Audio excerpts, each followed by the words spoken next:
So when love and obedience are embraced, they transform families. Kapag in-embrace na ang love and obedience, they will transform family living. Yung madadala mo sa pamilya mo, yung pananampalataya mo. Hindi pang church lang o pang Bible study lang yung pananampalataya mo, kundi nasa family din. Families that are rooted in love and obedience grow in maturity, accountability, and acceptance. Ang title natin ngayon ay The Name of God in Your Family. Okay, medyo cryptic ng konti, ano? Yung pangalan ng Diyos sa pamilya mo. Pag sinabing pangalan ng Diyos, hindi lang yung pangalan na as in pangalan. Okay, Christian siya. O talaga, since birth Christian yan. Why? Christian pangalan niya. Okay, hindi lang yung ganong konsepto. Okay? Kundi yung family mo ay nakaugnay sa character and personality of God. Question, what it's like to have a journey of knowing God? Ano kaya yung dating nang meron kang journey of knowing God? Pero with your family. What's it like to have a journey of knowing God with your family in love and obedience? Yeah, walang perfect na family. And by the way, sino may perfect family dito? Okay, hindi rin kami. Walang perfect na family.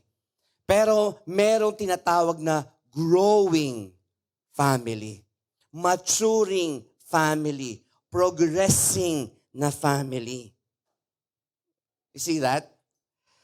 Now, main idea muna, skip tayo. Main idea.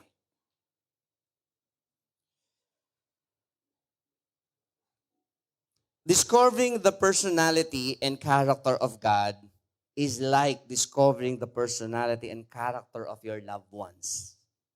Both requires love and obedience. Interesting ba? Gusto niyo ba malaman yan? Yung pagkilala mo sa personalidad at karakter ng Diyos ay katulad din ng pag-discover mo ng personalidad at character ng loved ones mo. Family man yan, si Lord man yan, parehong nagre-require ng love and obedience. Let's read the verse. John 17 verses 25 to 26. Ito ay part lamang ng mahabang prayer ni Jesus Christ. O righteous Father, even though the world does not know you, I know you. And this know that you have sent me. I have made known to them your name, and I will continue to make it known, that the love that which you have loved me may be in them, and I in them. Yung them na yan, contextually ay mga disciples, presently, nung time ni Christ, at yung future na disciples, hanggang sa atin yung prayer na yan. Pero this morning, lagay natin sa konsepto din ng family. Okay? In Tagalog, makatarungang ama, hindi ka nakikilala ng sanlibutan. Ngunit nakikilala kita at alam ng mga taong ito na isinugo mo ako. Ipinakilala ko ang pangalan mo sa kanila at ipapakilala ko pa upang ang pagmamahal na iniukol mo sa akin ay mapa sa kanila. Wow, how touching. At ako rin ay mapa sa kanila. Now, sabi nga natin kanina, yung pagkilala mo sa personality and character ng Diyos requires love and obedience. Hindi mo makikilala ang Diyos without love and obedience.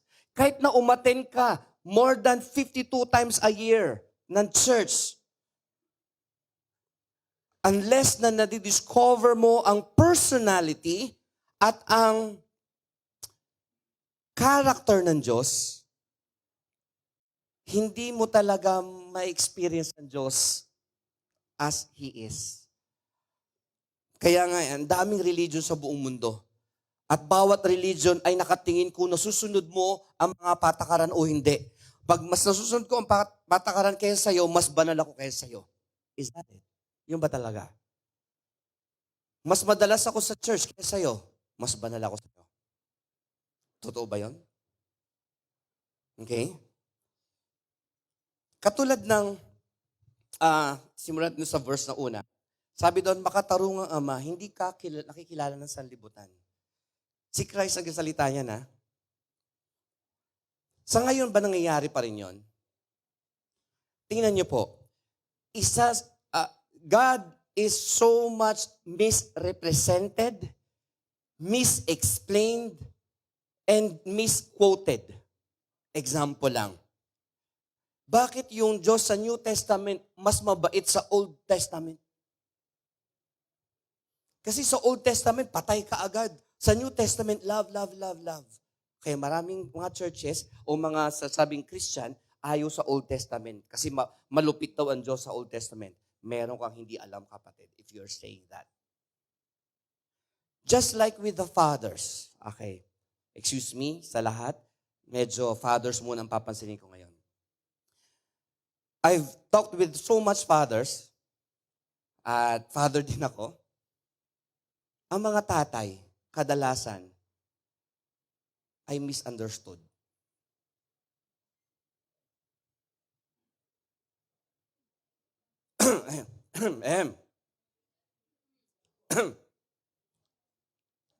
Tubig.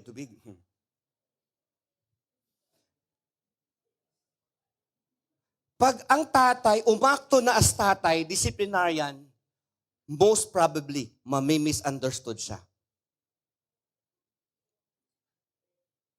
Sige, let it sink in.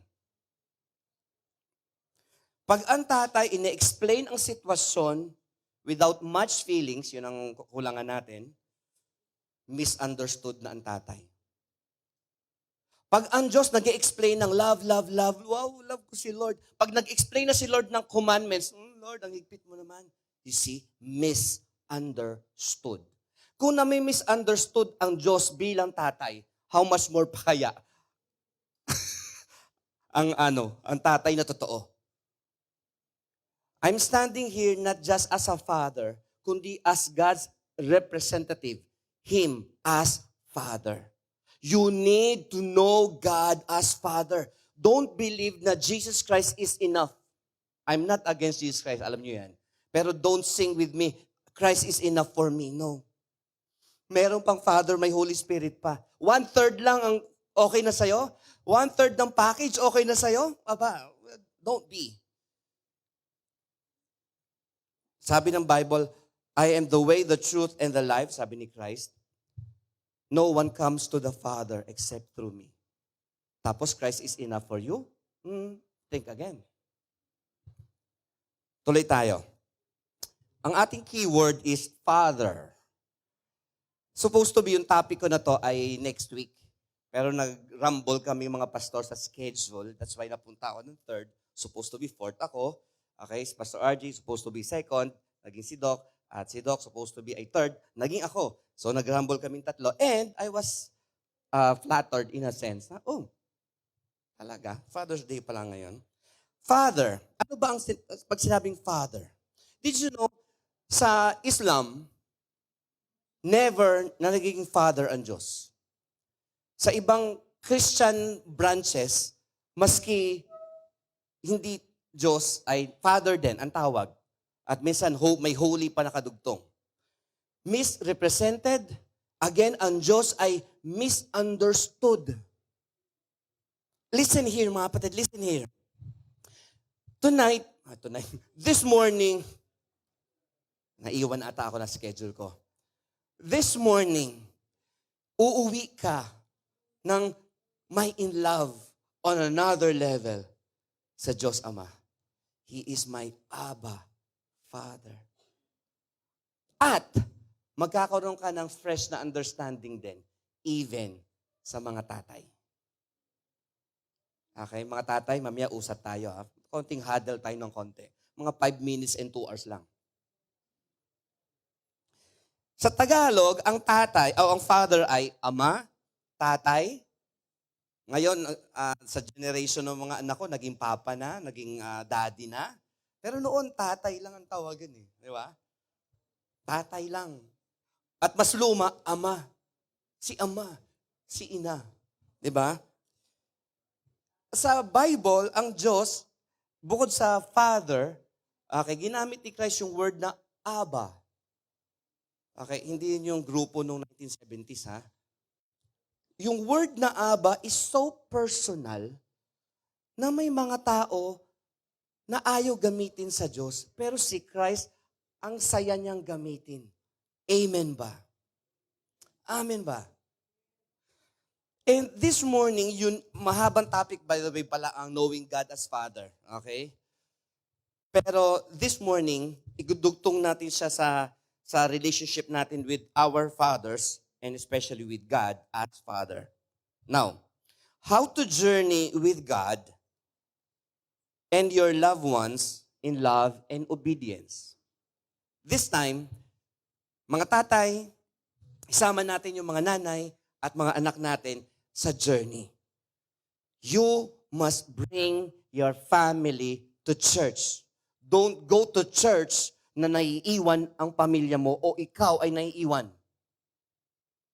Okay? Konting singit na yon. So how to journey? Number 1, recognize and revere God as Father.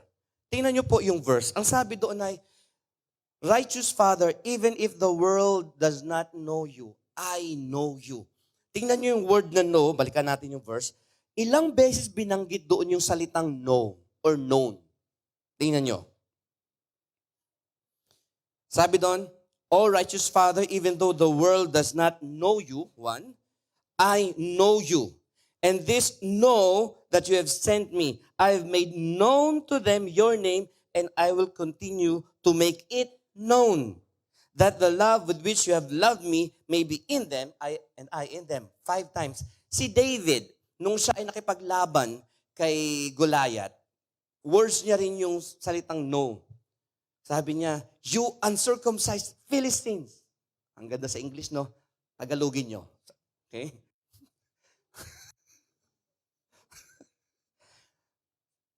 Sabi niya, I will defeat you and the Philistine army so that the world will know that there is a God in Israel. Check nyo ang 1 Samuel 17, mga batid, nakalagay doon. So that the world will know. So tonight, again, this morning, mga kapatid, ano ba yan? Gusto ko na matulog ata. Naantok na ako. Okay. Let's journey. So again, anong una mo dapat gawin? 2 word. Puro R ito ha. R, R, R, R. R, R, R. Una, recognize and revere. Do you really know God as Father? At ginagalang mo ba siya as Father? Sa bahay namin, wait. Noong maliliit pa sila, Chief, at si Jed, embrace yan, kumikiss yan. Noong medyo late at elementary na sila, lalo na nag-high school, baduy na sila. Kiss anak, beyond. This year, kahit ayaw nila, lalapit ako sa nakikiss ako. Kahit na maasim sila. Or maasim ako. Okay? Kasi bakit? Ano ba, sa bahay ka lang, di ba? Nagtitipid ka sa tubig, di ba? So, wala mo nang ligo-ligo. And sometimes, that's the way of recognizing your father. Okay? Yung aalis ka, magpapaalam ka. Yung darating ka, magparamdam ka. Aalis ka sa bahay mo, you pray to God, Lord, I will leave my house, pero be with me. Pagdating mo sa bahay, Lord, thank you, iningatan mo po ako. If you know God. Pero if you don't know God, and you do not revere God, wala lang. Alis ng bahay, okay, bye. O magpray ka na, maya na lang, busy ako eh. There's no knowing and there's no recognizing of God. Okay? In the family, ganun din. Basahin natin. Jesus begins by contrasting those who do not know God and with those who do. Ano sabi again ng verse? The world does not know you, pero I know you, and I will make you known, and they have known, and I will make you known even more. Diba? Kaya may nagtanong sa akin kabataan many years ago, Pastor, hanggang kailan tayo magba-Bible study? Sabi ko, hanggang dumating si Lord. Kailangan mo ba ng Bible study? O mag-church ka lang okay na? Sunday is not enough. E paano pag nag-skip ka pa ng Sunday, maski online? Lalo na. Di ba? Do you really know God?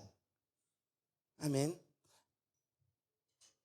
Jesus' expression of those love towards the Father serves as a model of to follow and follow in recognizing God's true nature. Balik tayo sa Diyos bilang Ama. I've seen sa mga videos, sa mga discussion between Christians and Islam, at ang pinag-uusapan ay God as Father. Sabi nila, Allah is not a father.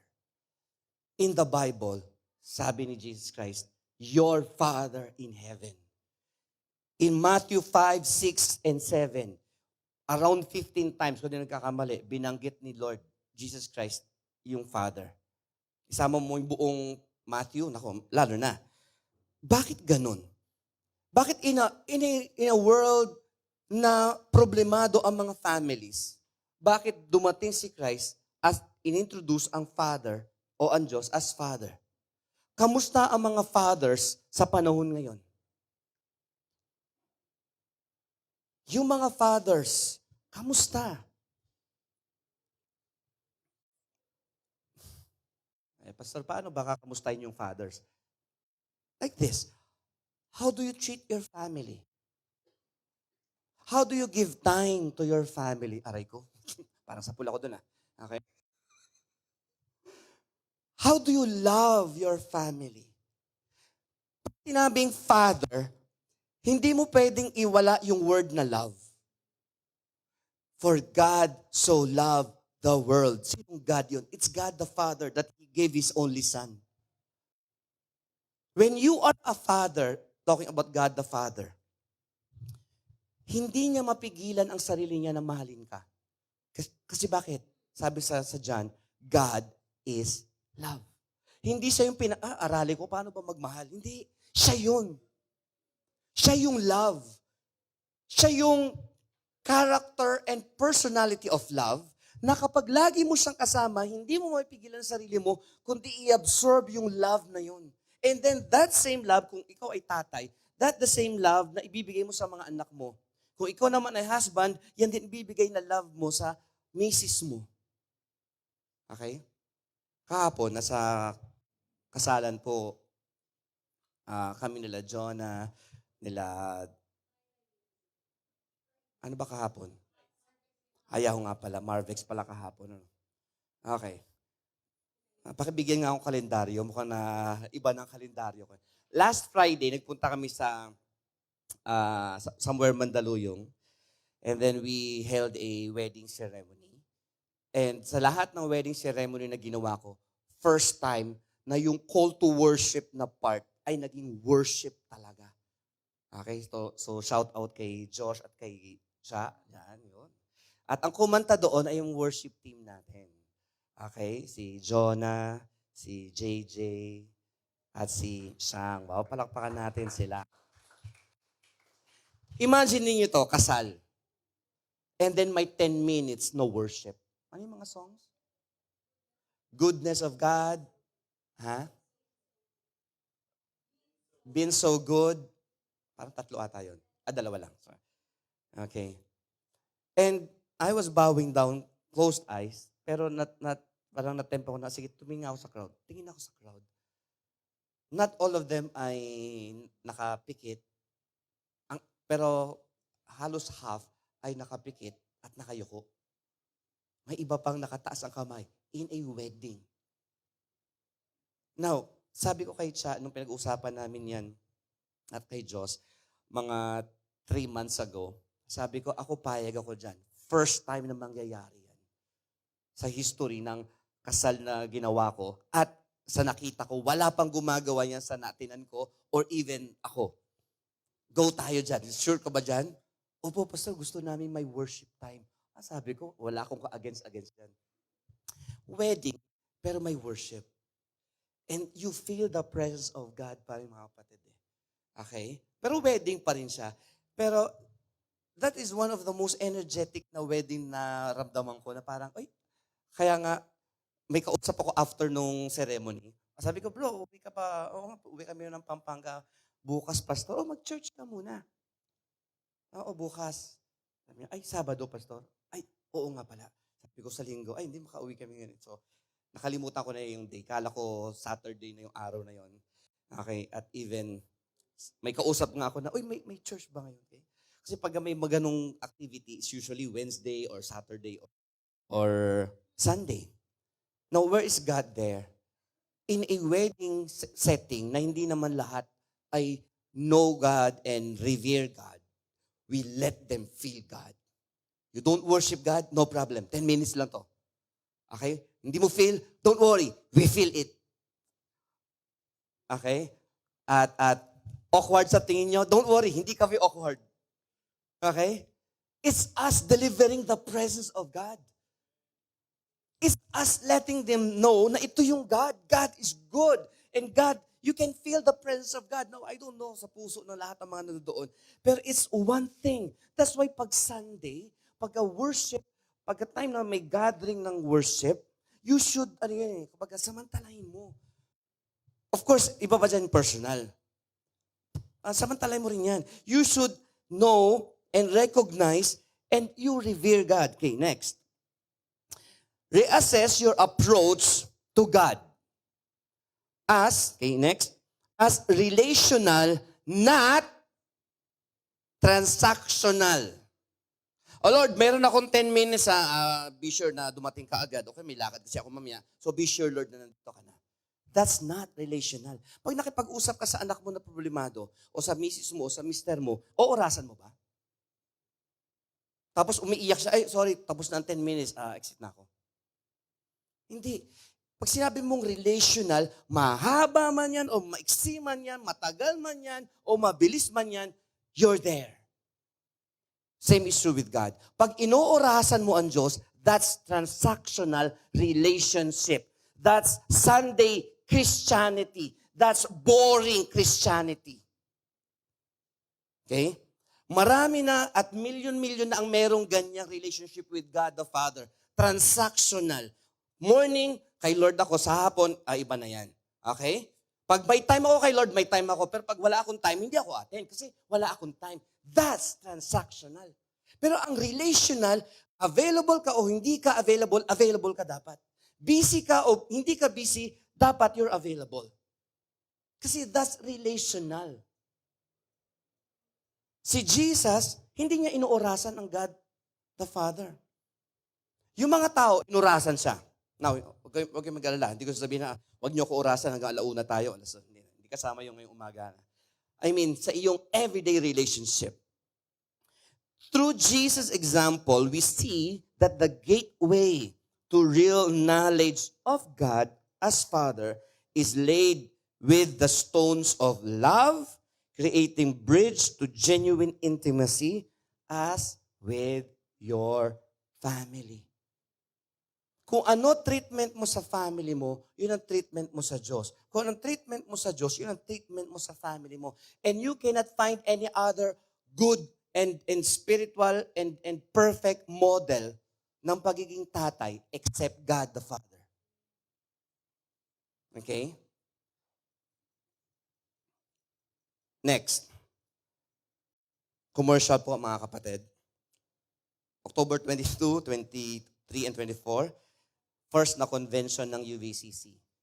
Sa lahat ng mga kapatiran, please prioritize this. We have a lot to learn and a lot to do in preparation sa 5 years ng church. Next, number 2. So how do you journey with God the Father and with your family? Reveal and relate. Ano yung una kanina? Recognize and revere. By the way, gusto ko pong i-acknowledge. Bumatayon siguro to, pero i-acknowledge ko na yung ating kapatiran at anong tawag na, no? Ah, honorary member ng UVCC na galing pa ng Melbourne, Australia, is here. Ayun. Sabi ko na nga. Ayan. Si Ate Erica. And by the way, pinag-uusapan namin ni Erica ay UVCC Melbourne.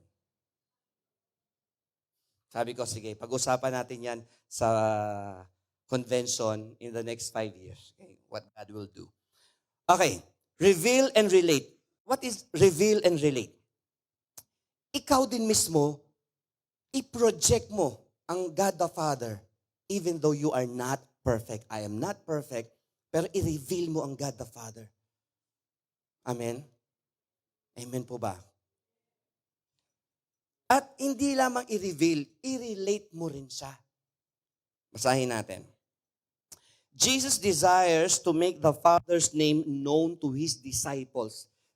Ang time lang ni Jesus Christ is 3.5 years. In 3.5 years, lagi niyang binubukang bibig ay, your Father in heaven. Crowd man yan o small group with the disciples, paulit-ulit siya na nagsasabi ng ganon. Ito ay nag-enhance ng relationship natin sa Diyos. To make the Father known underlines the transformation that occurs when they understand the character and true love and obedience. By the way, tingnan nga natin, ano ba ibig sabihin ng character and personality? Ang personality, ganito. God is one God in 3 distinct divine persons. There's the person of God the Father, God the Son, and God the Holy Spirit. Sila ay Diyos. Pero isa lang ang Diyos. What? So 1 plus 1 plus 1, 3. Mali. 1 times 1 times 1 is 1. Parang ganito yun. Again, sinabi ko sa inyo last time. Tayo lahat ay tao. Okay? Pero kung tayo dito, kung may kausap ako na tao dito, 3 kami ay tao. Pero iba't ibang personality. Ako iba, siya iba, siya iba. Same with God. God is one. One in being, pero 3 in essence and in personality. At ang hirap unawain yan, pero there's unity in the Trinity. And if you understand the Trinity, bring it to the family. At ngayon, ang focus natin in the Trinity is God the Father. So, ibang persona ng Diyos, Ama, Diyos Anak, at Diyos Espiritu Santo. Yung character nila, almost like, pero yung character nila is almost the same. They are filled with love, they are holy, they are righteous, they are kind, they are faithful. So, across the board, iisa sila ng characteristic. Okay? Pero ang pinakamatampuhin sa kanila is the Holy Spirit. Okay? At isa sa kanila ay may katawang tao na naging glorified body. That is Jesus. Si God the Father is as real as you can get. The knowledge, okay, tama ba ako? The knowledge of the Father becomes an ongoing journey. Yan. Mga tatay, halos wala tayo naging good role model ng pagiging tatay. Okay? Previously. May mga defect ang mga tatay before us. And hulaan nyo, tayo ay may mga defect din. Pero of all the fathers, the Lord, God the Father lamang ang perfect. Pero dahil iba't iba yung mga tatay na nakasalamuhan natin, minsan good and bad personality nila and character nila ay nakukuha natin. Tama? What do you do with that? Maraming ako nakausap na mga naging tatay. Sabi nila, bago sila naging tatay, sabi nila, hindi ko gagayahin ang pagiging babaero ng tatay ko. Hulaan nyo, naging ano siya? Nagalit siya sa tatay niya kasi niloko ng tatay niya ang nanay niya. Later on, siya din, niloko niya rin ang asawa niya. May mga tatay na akong na-meet na sabi na, alam mo, bago ako nag-asawa at nagkaanak, nagsabi ako na hindi ako magiging magagalitin tulad ng tatay ko. Naku, naging magagalitin din siya. Here's the thing, listen. Kung ano ang sinasabi mo na hindi mo gagayahin, 90% of the time, gagayahin mo. Ang tawag dyan ay, nakalimutan ko na. May tawag dyan, may term dyan sa prayer and counseling. Inner vows. Wow, yun. Thank you, Jonah. Ang tawag dyan ay inner vows. Kung ano ang i-vow mo inwardly, na ayaw mong gawin, or gusto mong gawin, pareho mong gagawin yon. Pag sinabi mo nang hindi ako titingin sa sexy na yan. Hindi ako titingin dito. Okay? Hindi ako madadapa. Kasi the fact, balikan natin ang biology natin, kung anong iniisip mo, yun ang mangyayari sa'yo.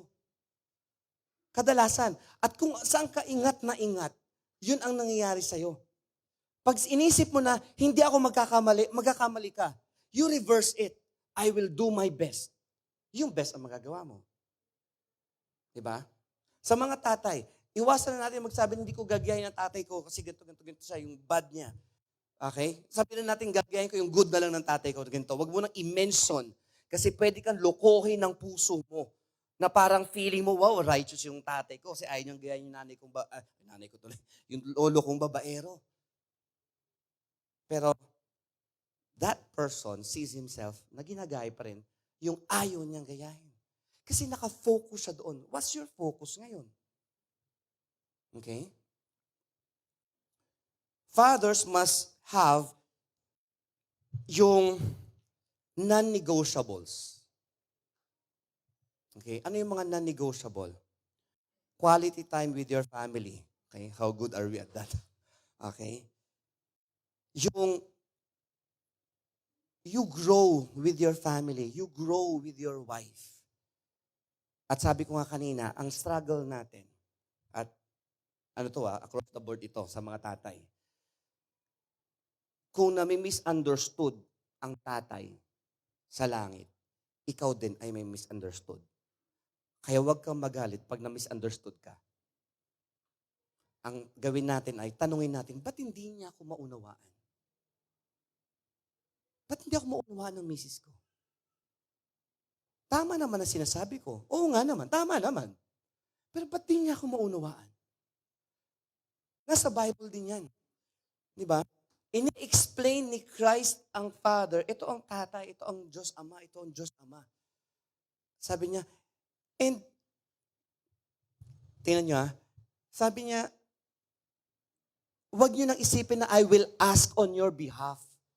Hindi, you ask directly. Huwag ka na dumaan kung kanino. Kung si Christ nagsabi na parang hindi ako mag-ask the Father on your behalf, pero you can use my name.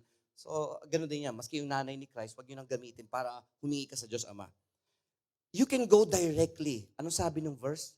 Because the Father loves you. Mahal ka ng Diyos Ama. Pero again, nami-misunderstood din yung pagmamahal na yan. Na parang mahal naman ako ng Diyos eh. Okay lang magkasala ako. Okay lang akong sumuway kasi mahal naman ako ng Diyos. Do you think mahal din ng Diyos ang pagkakasala mo?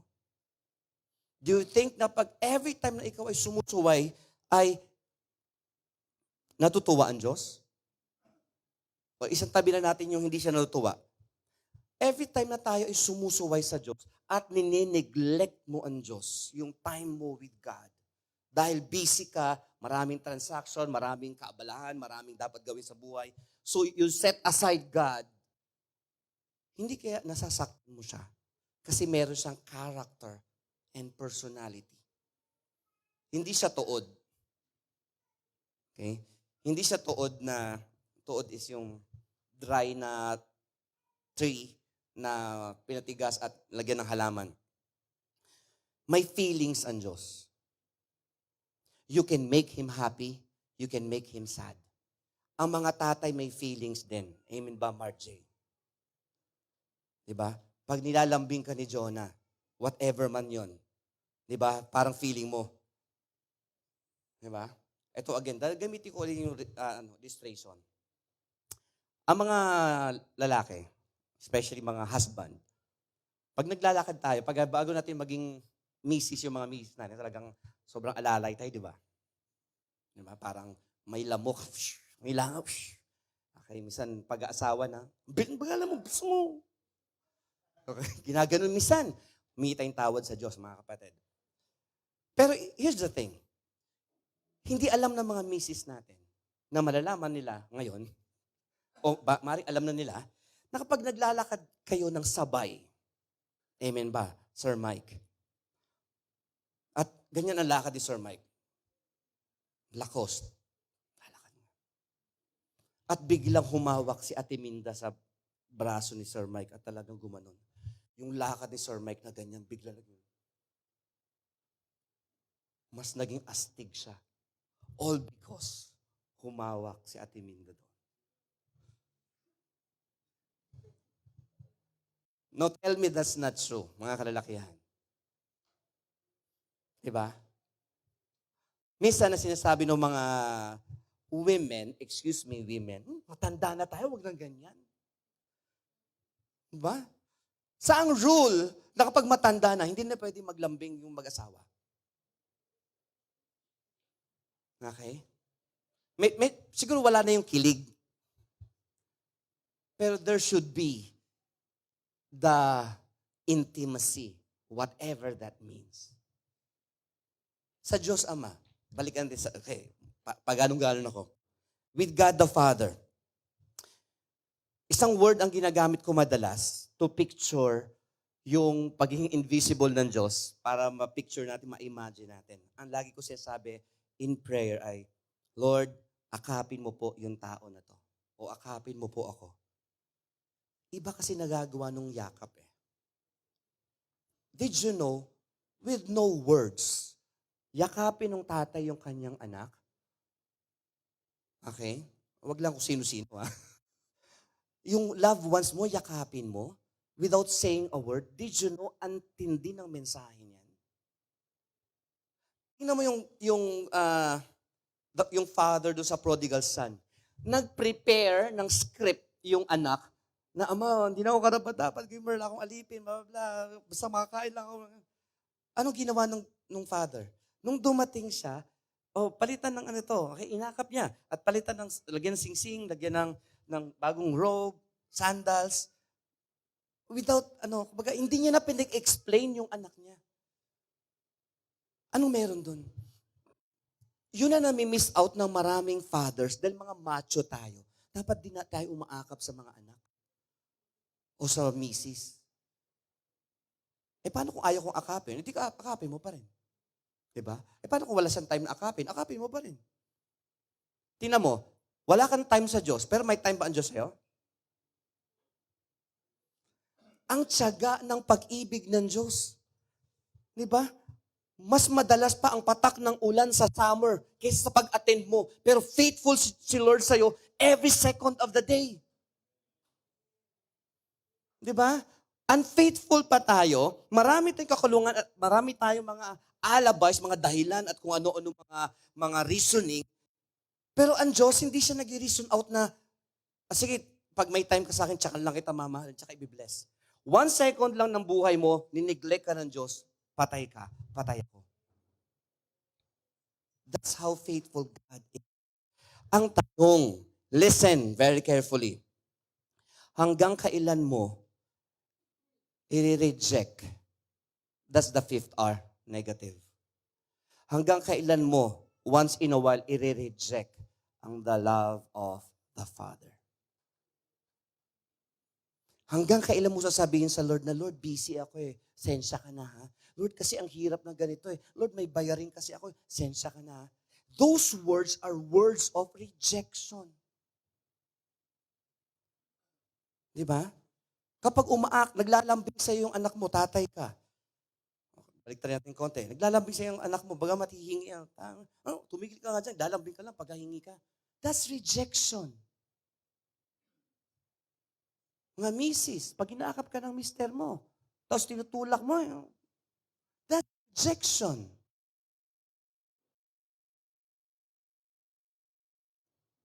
Hello? Pag tinatawag ka ng tatay mo, tapos hindi ka tumutugon, at kung tugon man meron, ang word ay, wait, that rejection.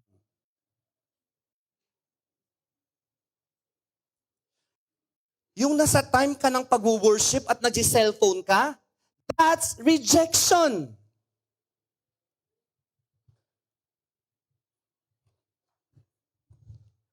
Nakikinig naman ako, pastor. Okay, magdahilan ka. Pero it is clear, it is so clear, you are rejecting God. Bakit? Pag uwi mo, want to sawa ka naman sa cellphone, di ba? Bakit time na ng worship, cellphone ka pa rin? Kinakausap ka ng nanay mo o ng tatay mo. Anong gagawin ko? Okay. That's rejection. Amen? Try mo makipag-usap at yung kausap mo, sineselfonan ka lang. Na hindi nag-excuse me. Sa mga bro, sagil lang, may sagutin ko na to. Given yan, wala problema dyan. Pero kausap mo, cellphone ng cellphone.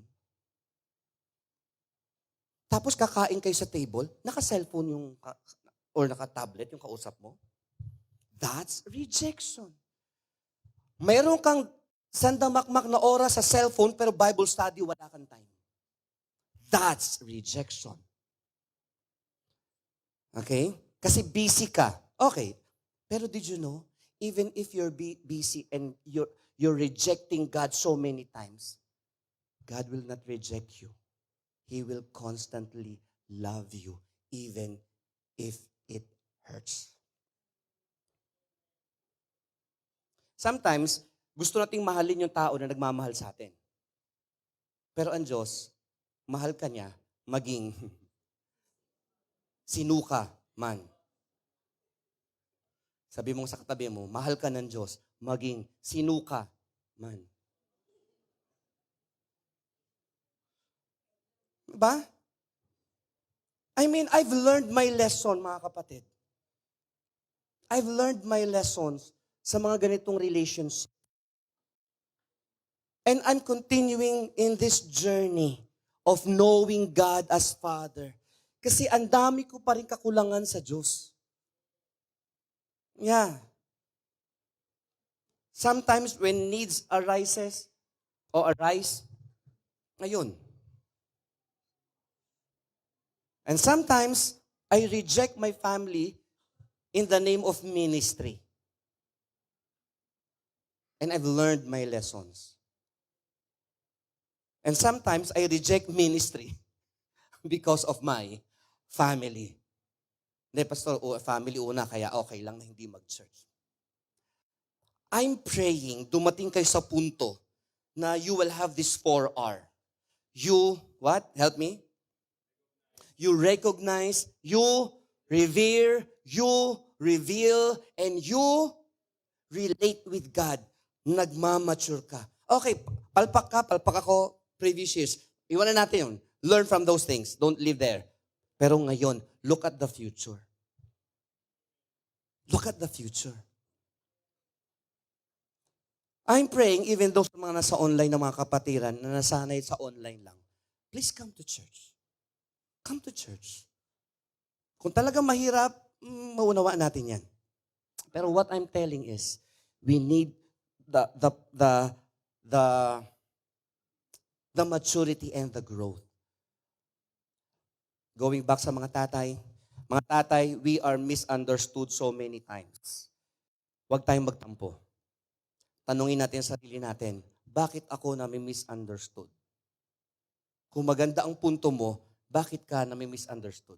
Maybe you're using a different approach na kailangan baguhin natin. God used that. Sa Old Testament, Moses, prophets. In the New Testament, it's Jesus. Wow. Amen. In conclusion, basahin ko na lang. Recognizing, revering, revealing, and relating an intimate relationship with God deepens through love and obedience as with the family lives.